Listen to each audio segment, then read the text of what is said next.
స్తుతించి గానము చేయుదురుగాక. యెహోవా తన ప్రజలందు ప్రీతిగలవాడు. ఆయన దీనులను రక్షణతో అలంకరించును. భక్తులు ఘనత నొంది ప్రహర్షించుదురుగాక. వారు సంతోషభరితులై తమ పడకల మీద ఉత్సాహగానము చేయుదురుగాక. వారి నోట దేవునికి చేయుబడు ఉత్సాహ స్తోత్రములున్నవి. అన్ని జనులకు ప్రతిదండన చేయుటకును, ప్రజలను శిక్షించుటకును, గొలుసులతో వారి రాజులను, ఇనుప సంకెళ్లతో వారి గనులను బంధించుటకును, విధింపబడిన తీర్పు వారి మీద నడుపుటకును వారి చేతిలో రెండంచులు గల ఖడ్గమున్నది. ఆయన భక్తులందరికీ ఘనత ఇదే. యెహోవాను స్తుతించుడి. దయచేసి అందరూ కూర్చుందామండి. మరి చక్కని రీతిలో దేవుని యొక్క లేఖన భాగాన్ని చదివించినటువంటి సహోదరి గ్లోరీ గారికి హృదయపూర్వక వందనాలు తెలియజేస్తూ ఉన్నాము.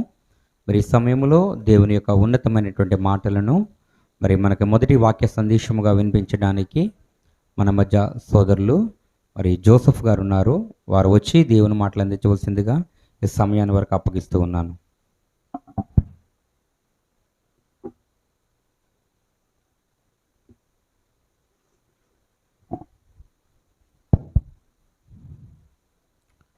ప్రార్థన చేసుకుందామండి. దేవుడు మనకిచ్చిన మహాకృపను బట్టి దేవాదేవుడికి ముందు వందనాలు చెల్లించుకుంటూ ఈ సమయంలో కొన్ని మాటలు ప్రాముఖ్యమైన విషయాలు మనం నేర్చుకుందాం. మహాగణుడా, మహోన్నతుడా, సర్వశక్తి కలిగిన మా కన్న తండ్రి, నీ ఘనమైన నామానికి వందనాలు చెల్లించుకుంటున్నాము. నీ కృపను బట్టి నాయన, మీరు మా ఎడల చూపించిన విధానాన్ని బట్టి నీకు వందనాలు నాయన. సమస్త విషయాల్లో ప్రభా మీరు మాకు తోడుగా ఉన్నారు. గతించిన వారి నుంచి కాచి కాపాడారు ప్రభా.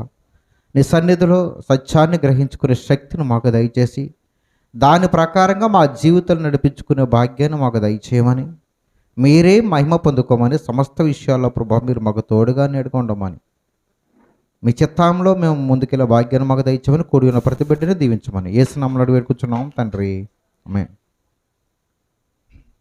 దేవుని మహాకృపను బట్టి మరి కూడి ఉన్న సంఘానికి నా హృదయపూర్వక వందనాలు చెల్లించుకుంటూ ఉన్నాను. ఈరోజు మత్తయి సువార్త యాక్చువల్ చెప్తున్నాను, కానీ ఈరోజు దానికి చిన్న బ్రేక్ ఇస్తున్నాను. నెక్స్ట్ కంటిన్యూ చేద్దాం. ఈరోజు నేను చెప్పబోయేది ఏంటంటే, మొన్న లక్షవారం నాడు క్లాస్కి వచ్చినప్పుడు మన సహోదరులు ఏమన్నారంటే, ఇప్పుడు ఇంటింటికి సువార్త చేయడానికి వస్తున్నారంట చాలామంది. మీ దగ్గరికి వచ్చారా? చాలామంది. వాళ్ళు మనల్ని మన సంఘ విశ్వాసం అడిగిన ప్రశ్న ఏంటంటే, మీరు నరకానికి వెళ్తారు అన్నారంట. ఎక్కడికి వెళ్తారు? ఎందుకని?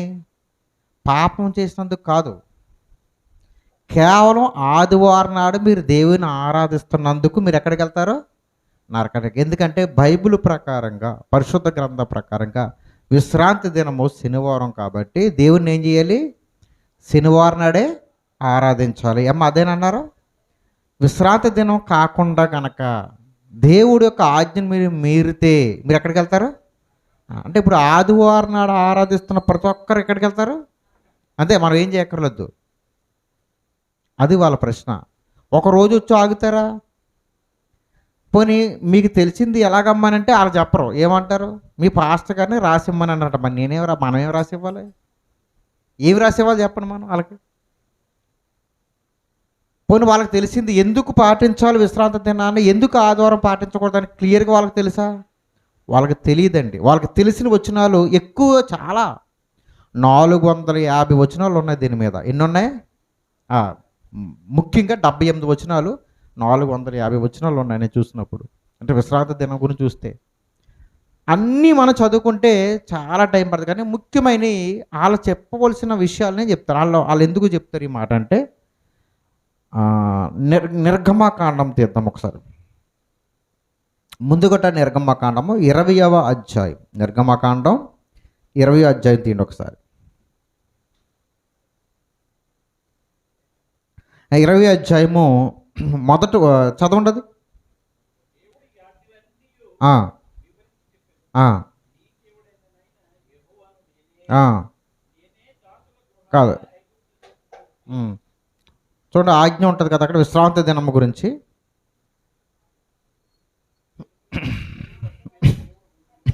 10వ వచనం. 7వ దినము చదవండి. నీవైనను నీ కుమారుడైనను నీ కుమార్తెనైనను నీ దాసుడైను నీ దాసినైనను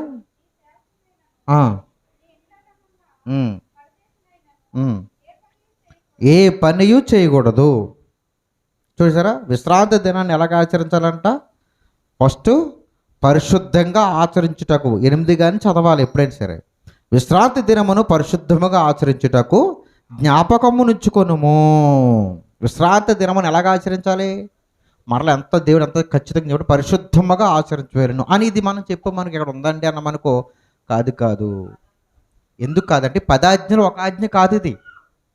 దీనికి ముందే దేవుడు చెప్పాడు విశ్రాంతి దినం ఉంది అని. 16వ అధ్యాయం 25వ వచనం చూడండి ఒకసారి. కొంచెం ఒక 4-5 వచనాలు తీయింతాను, ఎక్కువ తీయించను, స్పీడ్గా ఉండండి. మోషే నేడు దాని తినుడి, నేటి దినము యెహోవాకు విశ్రాంతి దినము. మరలా 26 కూడా చదవండి.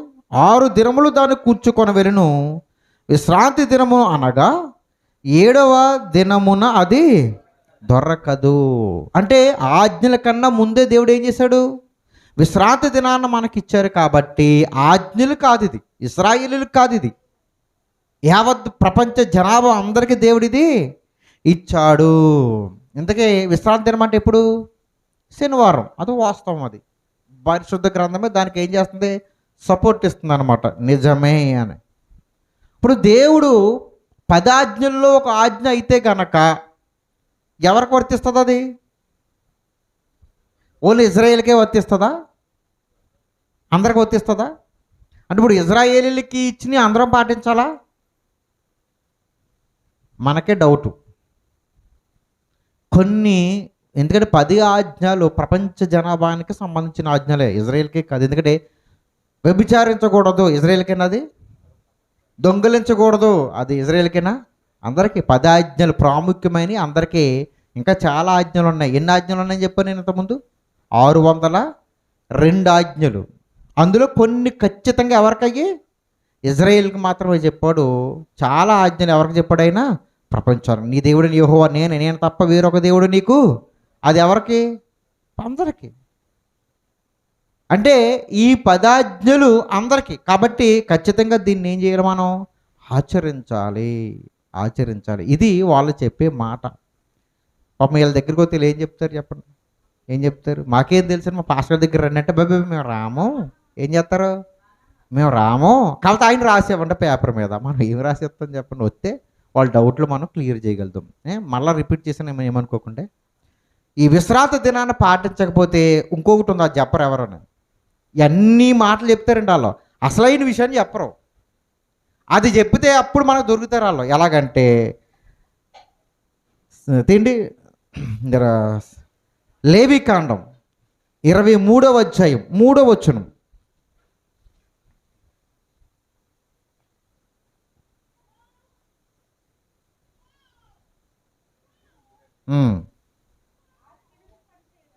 ఆరు దినములు పని చేయవలెను, వారము 7వ దినమున విశ్రాంతి దినము, అది పరిశుద్ధ సంఘపు దినము. ఇక్కడ కూడా ఏం చెప్తుందంటే, ఇక్కడ ఏ పని కూడా నువ్వు చేయకూడదు. ఇంకొక రిఫరెన్స్ కూడా చదువుతాం, ఇంకెక్కడి నుంచి రిఫరెన్స్ ఉండాలి. నిర్గమకాండం 31వ అధ్యాయము 15వ వచనం.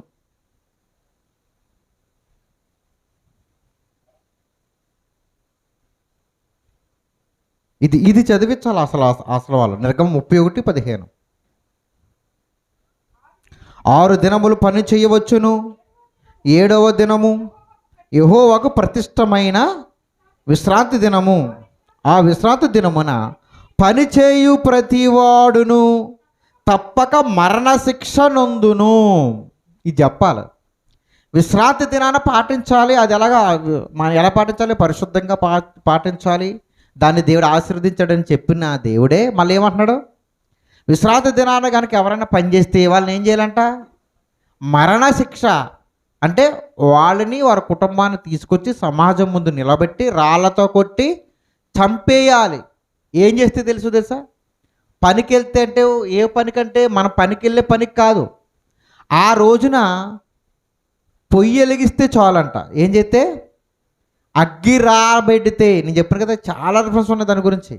అగ్గి రాబడితే చాలు అంటే ఇంట్లో వంట చేయడానికి కనుక మనం పొయ్యి వెలిగిస్తే వాళ్ళు ఏం చేయొచ్చు? మరి విశ్రాంతి దినాన్ని పాటించాలి అని చెబుతున్న వాళ్ళు ఇంటికాడ వంట చేసుకుని వచ్చిన వాళ్ళేనమ్మా. ఇప్పుడు ముందాళ్ళు ఏం చేయాలి? మనం రాళ్ళతో కొట్టి చంపేసి నేను దేవుని పని నెరవేర్చానని చెప్పాలి. నేను అంతేనండి. విశ్రాంతి దినం శనివారం అని చెప్పినప్పుడు మరణశిక్ష కూడా ఉందని దేవుడు అదేగా చెప్పాడు దేవుడు. అప్పుడు ఆ రోజుని వాళ్ళ గనక పని చేస్తే ఖచ్చితంగా దేవుడు ఏం చేయాలి? వాళ్ళని కొట్టి చంపాలి అని దేవుడు చెప్పాడు. మరి అది చెప్పిన దేవుడు ఇది కూడా చెప్పాడు కాబట్టి దీన్ని కూడా మనం ఏం చేయాలి? నెరవేర్చాలి. ఎంతమంది ఈరోజు విశ్రాంతి దినాన్ని పాటించిన మహానుభావులు ఎంతమంది ఇది చేయకుండా ఉంటున్నారు చెప్పండి? చెప్పండి ఒకసారి. అందరూ వంట చేసుకుని తింటున్నారు కదా, పొద్దున్న టీ పెట్టుకుని తాగుతారు కదా. వాళ్ళు ఖచ్చితంగా వాళ్ళు దేనికి? మరణానికి పాత్ర, మరణశిక్షానికి పాత్ర అయిన వాళ్ళు వచ్చి మనల్ని ఎక్కడికి వెళ్తామని చెప్తున్నారు? నరకానికి వెళ్తున్నారు. ఎలా పోంది చెప్పండి సార్. మీకు సామెత ఉంటుంది, కూలోడు వచ్చంట కుప్ప మీద ఉన్నవాడిని బెదిరించారండి. తెలుసది? తెలుసండి? కుప్ప అంటే వరి కుప్పలు వేస్తారు కదా. ఆ రైతు ఉన్నాడంట నాదే అని. కూలోడు వచ్చాడు, ఏం చేశాడంట? బెదిరించండి. వీళ్ళది అలాగ ఉంటుంది అన్నమాట. మనం పాటించేది అసలు విశ్రాంతి దినాన్ని పాటించాలా లేకపోతే ఆదివారం పాటించాలా? దేవుడు ఎందుకు విశ్రాంతి దినాన్ని పాటించమని చెప్పిన దేవుడే ఎందుకు మరలా దాని గురించి ఏం చెప్పాడు అని మనం ఆలోచిస్తే మనం చేస్తున్న తప్పు ఒప్పు మనకి అర్థమవుతుంది. అదే నేను చాలా ఈజీగా చెప్తాను, అర్థమయ్యేలా చెప్తాను మీకు. ఆలోచించండి. సరే ఎవరైనా అడిగారనుకో, ఓ నాయన నువ్వు గనక ఫస్ట్ కూడా ఎవరైనా వచ్చారనుకో, అమ్మ మీరు వంట చేసుకున్నారని అడగండి ఫస్ట్ వాళ్ళని. చేసుకున్నామమ్మ అన్నారు అనుకు ఇంటికాడ. అప్పుడు ఏం చేయాలి? రమ్మ మా చర్చి వాళ్ళు అందరిని పిలుస్తాను, రాళ్ళు తెచ్చుకుంటారు. ఏం చేయాలి? మిమ్మల్ని కొట్టి చంపేయాలి. ఎందుకంటే బైబిల్ దేవుళ్ళు పరిశుద్ధ గ్రంథం అలాగే వ్రాయించాడు కదా అని చెప్పండి. మరలా మీ దగ్గరికి వాళ్ళు ఎప్పటికీ రారు. ఎవరు? మనం పాటించాం కదా, మన విశ్రాంతి దినం లేదు కదా, దాని గురించి మనకు తెలుసు కాబట్టి మనకేం పని ఉంది? మీకు అర్థమవుతుందా? పాటించిన వాడు మనకు చెప్తున్నాడు కాబట్టి అది చెప్తున్నాం మనం. ఓకే, దేవుని వాక్యాన్ని మనం చూద్దాం. విశ్రాంతి దినము గురించి దేవుడు ఎంత ఖచ్చితంగా చెప్పాడో, తర్వాత రాబోయే దినాల్లో దేవుడు చెప్పినవి మనుషులు పాటించలేరని, దేవుడు చెప్పిన ప్రతి ఆజ్ఞ పాటించకపోతే దానికి వచ్చే శిక్ష ఏంటండి? మరణశిక్ష. ఇజ్రాయేలీలో ఏదైనా తప్పు చేస్తే కనుక దొరికితే వాళ్ళు ఖచ్చితంగా ఏ శిక్ష వేసేవారు? మరణమే, చంపేయడమే. అలా చెప్పుకుంటూ పోతే ఏ ఒక్కరు కూడా బ్రతకడానికి వీల్లేదు. అంత ఖచ్చితంగా దేవుడు ఆ ఆజ్ఞలు మనకు రూపొందించాడు. ఇలాగ మనుషులు చేయలేరని, ఇలాగ మనుషులు పాటించలేరని, ఇలాగైతే ఏ మనిషి కూడా దేవునికి ఇష్టడుగా ఉండలేడని చెప్పిన దేవుడు ఎందుకు నేను ఇది పెట్టాను? విశ్రాంతి దినాన్ని లేకపోతే ఆజ్ఞలు ఇవ్వడానికి మూల కారణం ఏంటి అని తెలియడానికి దేవుడు తర్వాత దాంట్లో ఏం చేశాడంటే మార్చుకుంటూ అసలు అది ఎందుకు పెట్టాడో చెప్పుతూ మనకి కొన్ని వచనాలను దేవుడు రాయించాడు. ఒకసారి కొలసీ రాసిన పత్రిక 2వ అధ్యాయము 16వ వచనములో ఎంత స్పష్టమైన మాట దేవుడు రాయించాడు చూడండి. కొలసీలకు రాసిన పత్రిక, కొలసీ రాసిన పత్రిక 2వ అధ్యాయము 16వ వచనం మనం చూద్దాం. కాబట్టి అన్నపానముల విషయములలో అయినను పండుగ అమావాస్య అను వాటి విషయములలోను అదే అంట చదవడం ఏంటంటే నొక్కొద్దు అంటున్నాను. ఓకే, కాబట్టి అన్నపానముల విషయములలోనైనను పండుగ అమావాస్య చూడండి విశ్రాంతి దినము అనువాటి విషయములలోను నైనను మీకు తీర్పు తీర్చ ఎవనికిని అవకాశం ఇయ్యకుడి. ఒక మాట చెప్తున్నాడు, ఎవరన్నా వచ్చి కనుక మీరు చెబితే వాళ్ళకి ఏ అవకాశం ఇవ్వకూడదంట మనం ఏటిలోని. ఒకటి అన్నపానముల విషయములలో. అన్నపానములు అంటే ఏంటి తెలుసా మీకు? అన్నపానం అంటే ఇది తినకూడదు, ఇది తినాలి అని కూడా ఒక నియమం ఉంది. యేసుక్రీస్తు యెహోవా దేవుడు చెప్పారా లేదా? మనం అన్నీ చెప్పుకోమండి, ఒకటి చెప్తాం ఖచ్చితంగా. ఏంటది? ఏది చెప్పం, ఒకటే చెప్తారు అందరూ. పంది మాంసము తినకూడదు, ఇదే చెప్తారు. చాలామంది దగ్గర విన్నాను నేను. మిగతా చాలా చెప్పాడు దేవుడు, అది చెప్పరు ఎవరనే. ఇదొక్కటే చెప్తారు. డెక్కలో ఉన్న వాటి డెక్కలు లేని వాటి ఎన్నో చెప్పాడు దేవుడు. అవి గుర్తుండదు మనకు. ఒకటే వాడు గుర్తుంటుంది. ఏంటది? పంది మాంసం తినొచ్చా? తినకూడదండి. తింటే ఎక్కడికి వెళ్ళిపోతారు? అబ్బాయి మాంసం తింటే నరకం తీసిపోతాడు దేవుడు. అది ఎందుకు పెట్టాడో తెలీదు, ఎందుకు చెప్పాడో తెలియదు దేవుడు. చాలామందికి చెప్పుదాం మళ్ళీ ఇప్పుడు అవకాశం ఉంటే. తినే విషయంలో ఎందుకు పెట్టాడు దేవుడు ఆజ్ఞలు? దేవుడు ఎప్పుడు ఎవరికి మొయ్యలేని భారాన్ని నెత్తి మీద ఎవరికి ఎప్పుడు పెట్టలేదండి. దేవుడు పెట్టాడంటే దానికి ఒక ప్రత్యేకమైన దేవునికి ఒక ఆలోచన ఉంది. అది అలాంటి విషయాల్లో కూడా మనం ఒకరికి దొరకకూడదంటే. రెండోది పండుగ, అమావాస్య.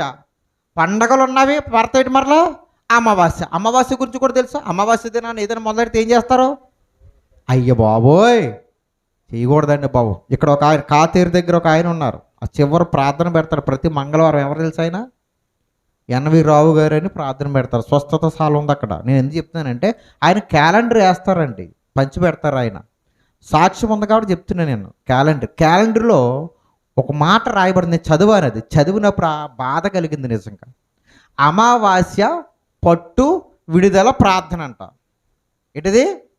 అమావాస్య పట్టు విడుదల ప్రార్థన. ఏ రోజు పెడతాడు ఆయన? అమావాస్య రోజు. అంటే అమావాస్య రోజు పట్టుంది, అది విడుదల నేను చేస్తాను అంటున్నాడు ఆయన. అమావాస్య ఎందుకు వస్తుందండి అసలు? అమావాస్య తర్వాత ఏమొస్తుంది? పౌర్ణమి వస్తుంది. ఇది ఎందుకు పెట్టాడు దేవుడు?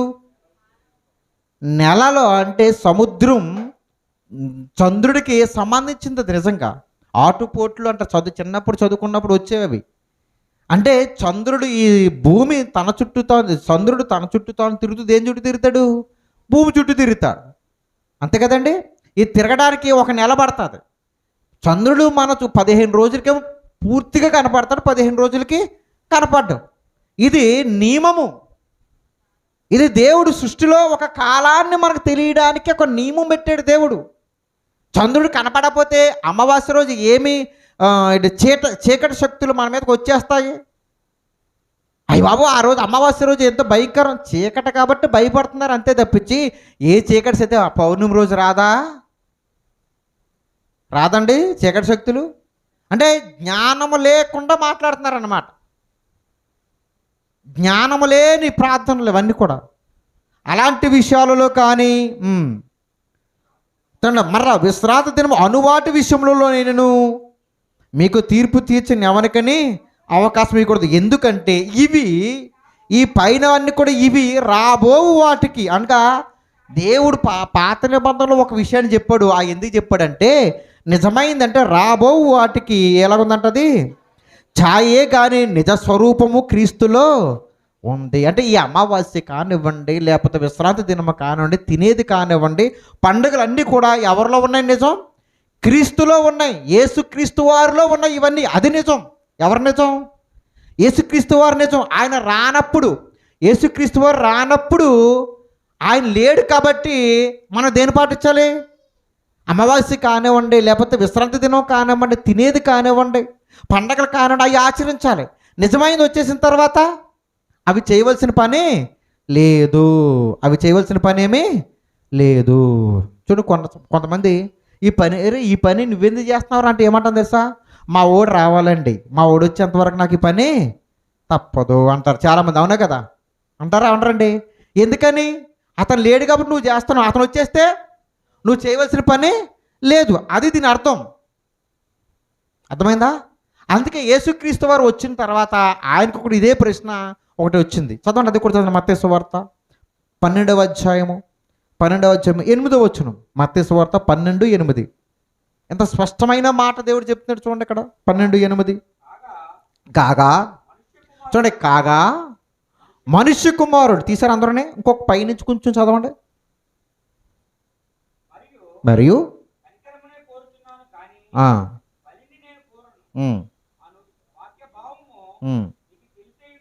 ఉమ్.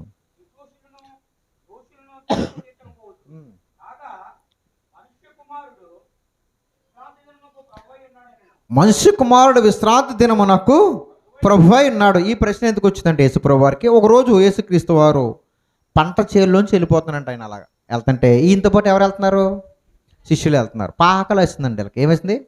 ఆకలి వేస్తే వెన్నులు తుంచుకుని ఏం చేస్తున్నారు? వీళ్ళు తింటున్నారు. ఏ వెన్నులు? గోధుమలు. అంటే లేత గోధుమ వెన్నులు తింటున్నారు వీళ్ళు ఆకలాసి. అర్థమైందండి? ఇంట్లో ఏమీ లేవండి మనకి. ఆకలి అవుతుంది, ఏం తింటాం మనం? ఏది ఉంటుంది అప్పుడు దాకా ఎప్పుడు ఇష్టం ఉండదు అది. బట్ అది ఉండగా ఏం చేస్తాం? కొంచెం ఆకలి అవుతుంది కాబట్టి. అలాగే వెళ్ళి వెళ్తున్నప్పుడు ఆ లేత వెన్నులు తుంచుకుని ఏం చేస్తున్నారు? వీళ్ళు తింటున్నారు. అలా అడుగుతున్నారంట. చూసారా మీ శిష్యులు ఏం చేస్తున్నారు? ఏమని? విశ్రాంతి దినం చేయకూడదని నీ శిష్యులు చేయించున్నారు. ఎందుకనంటే విశ్రాంతి దినాన్ని మనం ఏం తినకూడదు కదా, ఏం పని చేయకూడదు కదా అని దేవుడు రాయించాడు, మీరు పాటించలేదా అని అడిగినప్పుడు ఈయన చెప్తున్న గొప్ప సమాధానం ఏంటండి? విశ్రాంతి దినమునకు మనుష్య కుమారుడు ప్రభువై ఉన్నాడు. విశ్రాంతి దినమునకు మనుష్య కుమారుడు ఏమైనాడు? ప్రభువై ఉన్నాడు. అంటే విశ్రాంతి దినానికి అధిపతి ఎవరు? ఇప్పుడు యేసుక్రీస్తు వారు. మీకు బాగా ఆలోచించండి. విశ్రాంతి దినానికి అధిపతి ఎవరు? విశ్రాంతి దినానికి అధిపతి యేసుప్రభు వారు. ఇప్పుడు మనం విశ్రాంతి దినం గొప్పదా, దానికన్నా అధికారి గొప్పడా? మీకు అర్థమవుతుందా? విశ్రాంతి దినాన్నే గొప్ప చేస్తే ఆయన ఏం చేసినట్లు? మనం తక్కువ చేసినట్లు. అసలు ఆయన వచ్చేస్తే దీంతో పని ఏముందో మనకి? క్రీస్తుని కలుగుంటే నువ్వు కూడా విశ్రాంతి దినానికి ఏమవునట్లు? అధికారివి. మీకు అర్థమవుతుందా? ఇంకా మీకు మంచి మాట చెప్తాను విశ్రాంతి దినం గురించి. చాలా అద్భుతమైన మాట చెప్తాను అనమాట. ఓహో అందుకనండి దాన్ని మనం పెద్ద పట్టించుకోమంటారు మీరు. ఇప్పుడు విశ్రాంతి దినానికి అధిపతి యేసుక్రీస్తు వారు అయితే ఆయనే మనం కలిగి ఉన్నప్పుడు విశ్రాంతి దినం మనకన్నా ఏమైంది? ఇప్పుడు తక్కువ చేసేసాడు దేవుడు. ఎందుకంటే నిజమైన ఛాయ ఎవరిలో ఉంది? క్రీస్తులో ఉంది. ఆయనే దానికి ఏమై ఉన్నాడు? ఆయన అధిపతి. అధిపతే నీ వాడైనప్పుడు నువ్వేం చేయాలి? మీకు అర్థమైన పచ్చి నిజమోడు చెప్తాను. సినిమా హాల్కి వెళ్ళాం మనం. అంటే వెళ్ళే వాళ్ళు ఉంటారు కదా, టికెట్ కౌంటర్లో నుంచున్నాం మనం. అంతేనా? సినిమా హాల్ అధిపతి వచ్చాడు. ఇలాగైతే అర్థమవుతాయి కాబట్టి వచ్చి మరి ఎందుకు ఎక్కడ నుంచున్నాం అనుకో, నేను టికెట్ ఎరా అని తీసిపోయి ఆ పైన కూర్చేసి కూర్చోబెడితే అనుకో, నీకు దేంతో పని లేదు, ఇంకా టికెట్తో పని లేదు. వడ్డిచ్చి కూడా మనవాడైతే ఎందుకని ఆ ఇంది యజమానే మనోడు, ఆ పెళ్లి చేసే ఆయనే మన చుట్టం. నువ్వెందుకు ఇక్కడ కూర్చున్నావు రా అని తీసుకెళ్ళి నీకు ఏది కావాలో అది తిను అన్నప్పుడు నువ్వు లైన్లో కొలిసిన పనులు ఏమిటి? అంటే వీళ్ళందరూ ఇంకా లైన్లోనే ఉన్నారు. మనం దాన్ని దాటేమయ్యాం, ముందుకెళ్ళిపోయాం. కాబట్టి విశ్రాంతి దినాన్ని పాటించాలంటే క్రీస్తుని కలుగుంటే మనం అన్నీ ఏం చేసినట్లు? నెరవేర్చినట్లే. క్రీస్తుని కలుగుంటే అన్ని పండుగలు మనం చేసినట్లే. క్రీస్తుని కలుగుంటే ప్రతిదీ దాని మీద మనకి దేవుడు ఏం చేశాడే? అధికారం ఇచ్చాడు. ఎలాంటి అధికారం ఇచ్చాడు తెలుసండి? ఎలాంటి అధికారము? మత్తయి సువార్త 28వ అధ్యాయము 18-19. మత్తయి సువార్త 28వ అధ్యాయం 18-19 వచనాల్లో ఎంత స్పష్టమైన మాట దేవుడు రాయించాడు చూడండి ఒకసారి. అయితే క్రీస్తు వారి వద్దకు వచ్చి పరలోకమందును భూమి మీదను నాకు సర్వాధికారము ఇవ్వబడింది. పరలోకములో అధికారి ఎవరు? ఇప్పుడు యేసుప్రభు వారు. అంటే పరలోకములో కొన్ని ఉన్నాయి, చదువురు కానీ. పరలోకంలో వీధులు ఎలాగుంటాయంట? ఎలా ఉంటాయి? ఎలాగా? బంగారం వీధులు. ఇంకా ఇల్లు ఎలాగుంటాయి? ఇల్లు బంగారు విల్లా? అసలు మీరు ఎంత బైబిల్లో ఆ మాట పరిశుద్ధ గ్రంథం మాట రాయించడానికి మనకు అర్థం అవడానికండి. ఎవరు వేసారా వీధులు? ఇంతకే బాగా ఎక్కడ తయారైంది బంగారు వీధులు నడుస్తుంటాం మనం. బంగారు వీధులు అంట. ఇంకా సూర్యుడు ఉండడంట, చంద్రుడు ఉండడంట. మరి అక్కడ అమావాస్య ఇంకేం అవసరం లేదు. ఇంకా చంద్రుడు చూడండి, చీకటే ఉండదంట. ఆయనే వెలుగు ఉంటాడంట. ప్రతి ఒక్కరికి కన్నీటి బాష్ప బిందువు ఆయన. ఆకలే ఉండదంటే. విషయం ఏంటంటే మనం వంట చేసుకోవాల్సిన పని అమ్మయ్య నెల అయితే గ్యాస్ వంట పని ఉండదు, అప్పులోళ్ళు ఉండరు, ఏ బాధ లేని గొప్ప పరలోకం. ఎవరు అధికారి? ఇప్పుడు యేసు ప్రభు వారు అధికారి. తర్వాత ఆయనకి అధికారం ఎక్కడుంది? మరలా పరలోకమందును భూమి మీదను నాకు కొంత అధికారం కాదు, సర్వాధికారం నాకు ఇచ్చాడు దేవుడు. సర్వాధికారి నేను. భూలోకములో కూడా ఈరోజు అధికారి ఎవరు? యేసు ప్రభువారే. మీరు అనుకోవచ్చు భూమి మీద ప్రతి దాని మీద అధికారం కలిగిన వాడు ఎవరంటే యేసు ప్రభువారు. నేటి దినాన్న ఆయనే రాజు, ఆయనే ప్రభువు, ఆయన సమస్తానికి ఆయన అధిపతి. అందులో విశ్రాంతి దినానికి ఆయన కాదా? పరలోకంలో భూమి మీద ఆయన అధికారి అని చెప్పిన ఆయన ఏమంటున్నాడు? మరి కింద చదవండి. కాబట్టి మీరు వెళ్ళి సమస్త జనులు నా శిష్యులుగా మీరు, ఎందుకంటే ఈ అధికారాన్ని ఎవరికి ఇస్తున్నాడు? ఆయన మీకు ఇస్తున్నాను. నాకు ఎలాంటి అధికారం ఉందో ఆ అధికారం సమస్తాన్ని మీకు ఇచ్చేసాను. ఇప్పుడు మీరు నన్ను కలుగుంటే ఈ అధికారం అంతా మీరు కూడా కలుగున్నట్లే. ఇప్పుడు మీరు చెప్పండి, ఇప్పుడు పరలోకంలో అధికారం ఎవరు? యేసుక్రీస్తుతో పాటుగా మనకు కూడా. అంటే అక్కడ ఎంత బంగారం ఉన్నా అది ఎవరికి చెందుతుంది? మనకే చెందుతుంది. ముత్తుడి ఫైనాన్సే ఉండదు అక్కడ, అంతే. అంతేనా? టీవీలో యాడ్లు వచ్చి ఒక పక్క నాగార్జున గారు, ఒక పక్క వెంకటేష్ గారు. వెంకటేష్ గారు ఏం చెప్పేవారు? బంగారం. నాగార్జున గారు ఏమనేవారు? బంగారం కొనండి అనేవారు. వెంకటేష్ గారు ఏం చెప్పేవారు? తాకట్టెట్టుకోండి అనేవారు. ఎంత బాగుంటుంది తెలుసండి అది. ఈయన కొనమనేవాడు, ఈయన తాకట్టెట్టుకోమనేవాడు. తాకట్టెట్టుకోవాలి. అలాగా అలాంటి పొజిషన్ అక్కడ ఏమీ ఉండదు. ఎందుకంటే నువ్వు అధికారివి. అధికారి ఎప్పుడు కూడా అధికారంతోనే ఉండాలి తప్పించి చిన్నగా అయిపోకూడదండి. చాలామంది మంచి మంచి ఉద్యోగస్తులు ఉన్నారు, గవర్నమెంట్ ఉద్యోగస్తులు. లంచాలకే చేయి జాబుతారు చాలామంది. ఆడ అధికారానికన్నా దిగజారిపోయినాడు, అంతే కదండి? అవునే కదా?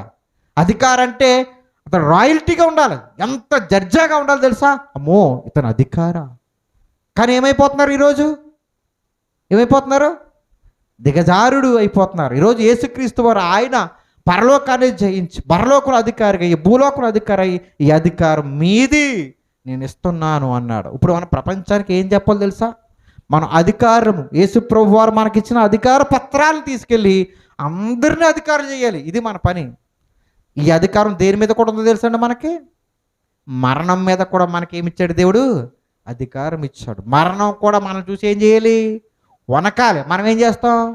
మరణాన్ని చూసి వణుకుతాం. మనం మరణం వచ్చిందంటే అయ్యి బాబు దేవుడా నేనే దొరికానా, నా ఇంటోళ్ళు దొరికారు కాదు, రా అనగలిగిన రోజే నువ్వు నిజమైన అధికారం కలిగినట్లు. ఇక్కడ దాకా బాగా ఉంది. ఇప్పుడు అర్థమైంది విశ్రాంతి దినం పాటించాలా మనం? విశ్రాంతి దినం కన్నా గొప్పవాడిని మనం ఏం చేస్తాం? కలిగి ఉన్నాం. అది మనకు పనే లేదు. ఇప్పుడు విశ్రాంతి దినం పాటిస్తున్న వాళ్ళ పరిస్థితి ఏంటి చెప్తాను వినండి.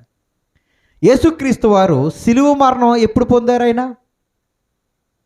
ఎప్పుడు? శుక్రవారం రోజు. బైబిల్ అలాగే ఉంది కదా పరిశుద్ధ గ్రంథంలో. బాగా వినండి ఈ మాట. శుక్రవారం రోజు ఏం పండగ? పస్కా పండుగ. ఆ రోజు అంతేనా? మన పస్కా పశువు ఆయన పస్కాను ఉంచి మనందరి నిమిత్తం అలాగ మరణించారు. చూడండి, ఆయన శుక్రవారం రోజున ఆయన ఏం చేశారంటే సిలువలో ఉండి ఆయన మరణించి విశ్రాంతి దినాన్ని ఎక్కడ ఉన్నాడు? ఆయన ఎక్కడున్నారు? గట్టి చెప్పండి. సమాధిలో ఉన్నారు. వినండి, మీకు అర్థమైందా? అంటే విశ్రాంతి దినం రోజు అంతా ఆయన ఎక్కడ ఉన్నారు? ఆయన సమాధిలో ఉన్నారు. సమాధి అనగా మరణమే కదా, మరణమే కదా. సమాధి అనగా మరణం. అనగా విశ్రాంతి దినం రోజున యేసు ప్రభు వారు మరణంలో ఉన్నారు, మరణాన్ని అనుభవిస్తున్నారు. ఆయన అంతేనా? మరణాన్ని అనుభవించి మరుసటి రోజు ఏం చేశారు? ఆయన పునరుద్ధానుడయ్యాడు, అంటే జీవము పొందుకున్నారు ఆయన. మీకు అర్థమైందా? ఇప్పుడు విశ్రాంతి దినాన్ని పాటిస్తున్న వాళ్ళు ఇంకెందులో ఉన్నారు? మరణంలోనే ఉన్నారు. మనం మరణం దాటి ఎందులోకి వచ్చాం? పునరుద్ధానంలోనికి వచ్చేసాము. విశ్రాంతి దినంలో ఆయన ఎందుకు మరణంలో ఉన్నారంటే విశ్రాంతి దినాన్ని పాటించకపోతే శిక్ష ఏంటి? మరణశిక్ష. దాన్ని తీసేయడానికి ఆయన ఆ రోజు ఏం చేశాడు? మరణాన్ని అనుభవించి ఇంకా మీరు దాన్ని ఏమీ పాటించవలసిన పని లేదు, మీకు నేను ఏం చేస్తున్నాను? జీవాన్ని ఇస్తానని ఆ మరణములో నుంచి మనల్ని జీవంలోకి ఏం చేశారు? ఆయన దాటించాను అని వాక్యంలో రాయబడింది. అంతేనండి? మరణంలో నుండి ఆయన మనల్ని ఎక్కడికి? జీవంలోకి నడిపించాడు ఆయన. ఇప్పుడు ఈ విశ్రాంతి దినాన్ని పాటిస్తున్న వాళ్ళందరూ ఇంకెందులో ఉన్నారు? మరణంలోనే ఉన్నారు. చచ్చినోడు మనకేం చెప్తాడండి వాక్యం? మరణంలో ఉన్నవాడు మనకేం చెప్తాడు వాక్యం? అంతేనండి? ఆడింకా ఎందులోకి రాలేదు? జీవంలోనికి రాలేదు. జీవంలోనికి రాలేదు. అర్థమైందని చెప్పిందండి. ఎంత గొప్ప మాట అండి దేవుడు నిజంగా. అంటే విశ్రాంతి దినం దేవుడు ఒక రోజు ఇచ్చాడు, ఎందుకంటే నన్ను మీరు జ్ఞాపకం చేసుకోవడానికి అన్నారు. కానీ యేసుక్రీస్తు వారు వచ్చిన తర్వాత నన్ను మీరు ఒక్కరోజు జ్ఞాపకం చేసుకోవడం కాదు, నేనే మీలో ఉండి మీతో సహవాసం చేస్తూ ప్రతి దినము మీరు నన్ను ఏం చేయాలి తెలుసా? ఆరాధించాలి. అది విశ్రాంతి దినం రోజు కాదు, ఆదివారం కాదు, సోమవారం కాదు, మంగళవారం కాదు, బుధవారం, లక్షవారం, శుక్రవారం కాదు. ప్రతి క్షణము మనం ఎవరు ఆరాధించాలి? యేసు ప్రభువుని ఆరాధించాలి, తండ్రి అయిన దేవుని ఆరాధించాలి. అందుకే ఒక మంచి మాట పేతురు రాసిన పత్రిక దిగండి ఒకసారి. పేతురు రాసిన మొదటి పత్రిక ఒకసారి అయితే ఎంత చక్కని మాట ఉంటుందో తెలుసండి. చక్కని మాట. పేతురు రాసిన మొదటి పత్రిక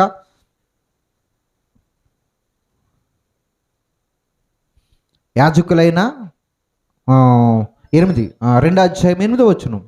9వ వచనం. అయితే మీరు చీకటిలో నుండి ఆశ్చర్యకరమైన తన వెలుగులోనికి మిమ్మల్ని పిలిచిన వాని. మనల్ని ఎవరు పిలిచారు? చీకటి. మరణం అంటే సమాధి అంటే చీకటే కదండి, చీకట్లోనే ఉంటారు కదా. అందులో నుంచి మనల్ని ఎక్కడ పిలిచాడైనా? ఆశ్చర్యకరమైన వెలుగులోనికి పిలిచిన వాని గుణాతిశయములను ప్రచురము చేయి నిమిత్తము. చూడండి, ఫస్ట్ గుంట మనల్ని ఎప్పుడైతే ఈ వెలుగులోకి పిలిచాడో మనల్ని ఎలాగ ఏర్పాటు చేశాడంట? ఏర్పరచబడిన వంశమును. చూడండి, మొదటిది రాజులు. ఎవరు మనం? రాజులు. రాజులు అనగానే రాజవంశము కాదు, రాజరిక వంశం కాదు. రాజు అనగా యేసుక్రీస్తు వారు రాజులకు రాజు అయితే మనం ఎవరు? రాజులు. ఆయన అధికారాన్ని ఎవరికి ఇచ్చారు? మనకిచ్చాడు. ఆ అధికారాన్ని బట్టి మనం కూడా ఎవరమయ్యాం? రాజులమయ్యాం. మరలా ఆయన ప్రధాన యాజకుడైతే మనం ఏమవుతున్నాం? యాజకులం అవుతున్నాం.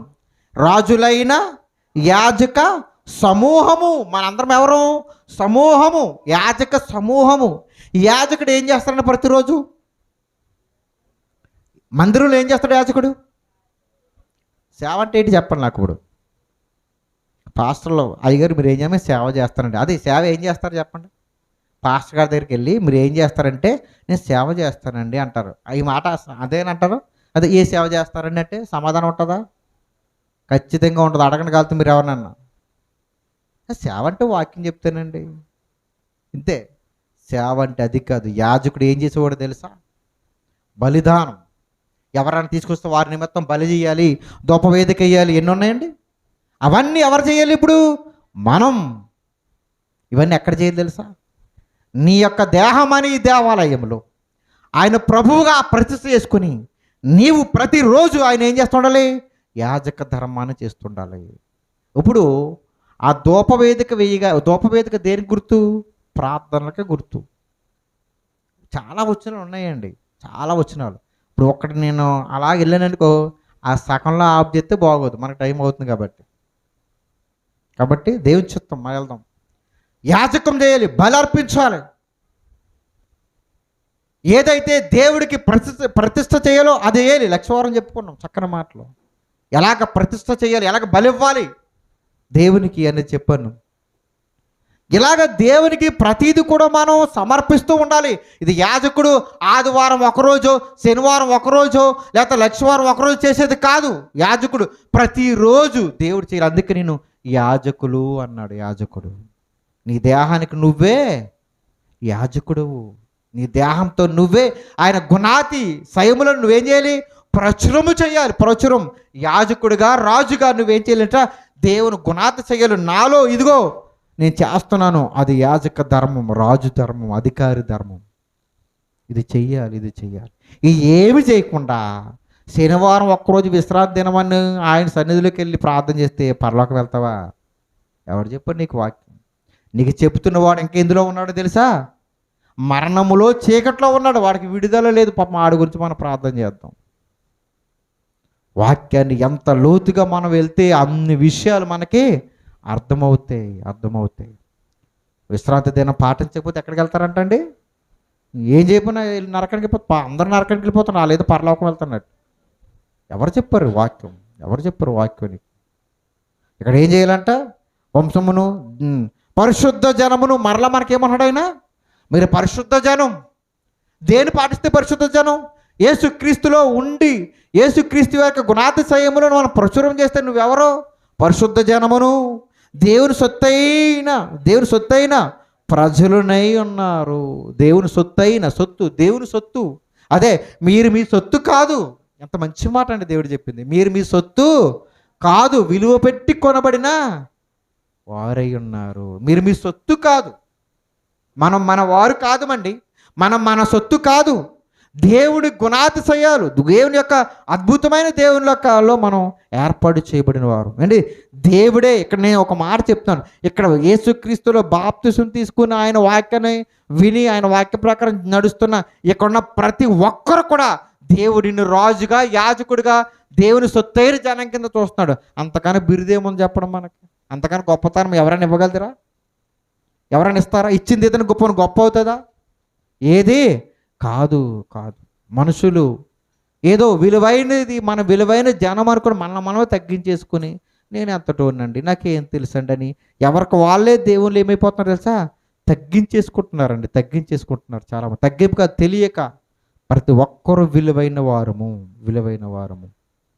అందుకే యేసుప్రభు వారు ఆ విశ్రాంతి దినము రోజు ఎక్కడ ఉన్నారు? ఆయన సమాధిలో ఉన్నారు. ఆయన సమాధిలో విశ్రాంతి దినం గడిచిన తర్వాతే ఆయన ఏమయ్యారు? ఆయన పునరుద్ధానుడు, జీవాన్ని ఇచ్చాడు. ఆయన మరణంలో ఉంటున్న జనాంగాన్ని ఎక్కడికి ఇచ్చాడు? ఆయన జీవం ఇచ్చాడు. అందుకే మీకు తెలుసు కదా, పునరుద్ధాన దినం రోజు మనం ఏం చేస్తున్నాం? పునరుద్ధాన దినం ఏది? ఆదివారమే కదండి. మరి అంత డౌట్గా చూస్తున్నారన్నా? ఇంకా పునరుద్ధాన దినం రోజే మనం ఏం చేస్తున్నాం? దేవుణ్ణి ఆరాధిస్తున్నాం. ప్రథమముగా ప్రధానమైనదిగా. చదవండి మత్తయి సువార్త 28వ అధ్యాయం 1వ వచనం.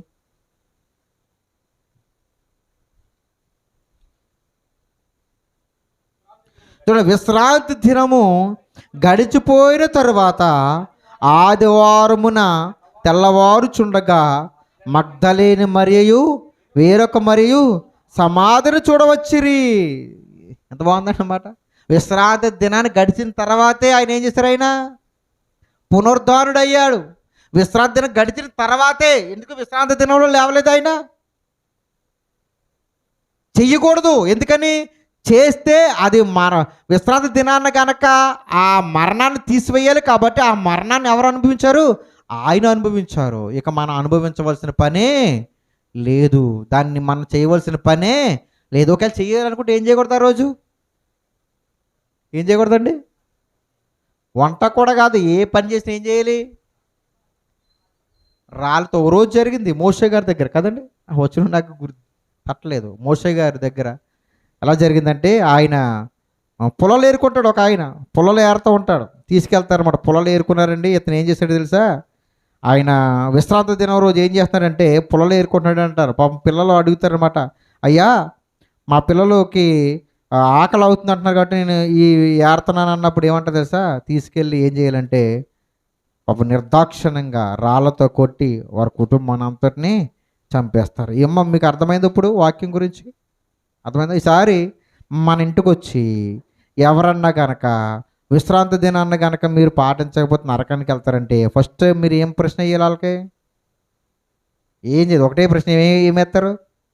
అమ్మ మీరు వంట చేసుకున్నారు ఈ రోజున అడగండి. అప్పుడు అడిగాడు, వంట చేసుకున్నంటే అమ్మ అయితే మిమ్మల్ని రాళ్ళతో కూడా చంపేయాలి కదమ్మా అన్నాడు. అంతే. అంటే విశ్రాంతి దినాన్ని పాటించిన వాళ్ళకు వంట చేసుకుంటే ఏం చేయాలి? చంపేయాలి. అదే చాలా ఉన్నాయి. నేను సింపుల్ లాజిక్. చంపేయాలి కాబట్టి రెండమ్మ మా చర్చోళ్ళు పిలుస్తానంటే మేము అందరం వస్తాం. ఏంటి వెళ్దామా? వాక్యం తెలియక దేవుని ఎలా ఆరాధించాలో తెలియక ఈరోజు ఎలాగైపోయింది తెలుసండి? నిజంగా ఎంత భయంకరంగా అయిపోతుందంటే నిజమైన వాక్యాన్ని ఎవ్వరు నమ్మడం లేదండి. తెలిసి ఎవడో ఎక్కిస్తాడు ఇంజక్షన్ తెలుసు కదా, మత్తు ఇంజక్షన్ అంటాం కదా. మత్తులో ఏం చేస్తున్నాడు తెల్లన్నట్టుగా మత్తు అయిపోరు ప్రతి ఒక్కడు కూడా. నేను నమ్మిందే సిద్ధాంతం అనుకుంటున్నారు తప్ప ఏది నిజమో చెప్పినా వినే స్థితిలో ఎవరు కూడా లేరు. అలాగే ఎక్కిస్తున్నారండి ఎవరో సంఘ నాయకులు. సంఘనాయకులు అలా ఎక్కిస్తున్నారు. మీరు ఎవరి జోలికి వెళ్ళకండి, ఎవరి మాట వినకండి, ఎవరిని మీరు చూడకండి, నేను చెప్పిందే నిత్యం అంటున్నారు అంతే. వీళ్ళు అదే పట్టుకుంటున్నారు తప్ప నిజమైన తేని సత్యం ఏదో తెలుసుకోవాలంటే ఒకటే ఒకటి నేర్చుకోండి. నువ్వు నిజములో ఉన్నావా అబద్ధంలో ఉన్నావా? మనం ఎవరు? మనం దేన్ని నమ్ముకుంటున్నాం? మనం మాట చెప్తాం, మన వాళ్ళు కూడా ఏం చెప్తారు? మేము సత్యం చెప్తామండి, ఇంకెవరో చెప్పింది సత్యం కదంటాం. అదే అబద్ధం. నువ్వు సత్యం చెప్తే, నిజంగా సత్యములో ఉంటే మరి ఇతరులు ఎందుకు దూషిస్తున్నారు? మనం అర్థమైందా? ఇతరులను దూషించిన వాడు ఏమవుతాడు? భక్తిపరుడు అవుతాడండి? అవుతాడా? పాపం తెలియదని జాలిపడండి, తిట్టకూడదు ఎప్పుడు మనం ఎవరిని కూడా.